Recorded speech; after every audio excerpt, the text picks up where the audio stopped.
నారా లోకేష్ అనే నేను శాసనము ద్వారా నిర్మితమైన భారత రాజ్యాంగం పట్ల నిజమైన విశ్వాసం విధేయత చూపుతానని, భారతదేశ సార్వభౌమ అధికారాన్ని సమగ్రతను కాపాడుతానని, ఆంధ్రప్రదేశ్ రాష్ట్ర మంత్రిగా నా కర్తవ్యాలను శ్రద్ధతో అంతర్గత శుద్ధితో నిర్వహిస్తానని,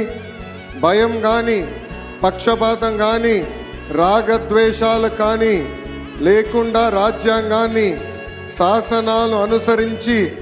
ప్రజలందరికీ న్యాయం చేకూరుస్తానని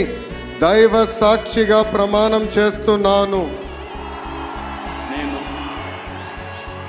నారా లోకేష్ అనే నేను ఆంధ్రప్రదేశ్ రాష్ట్ర మంత్రిగా నా పరిశీలనకు వచ్చిన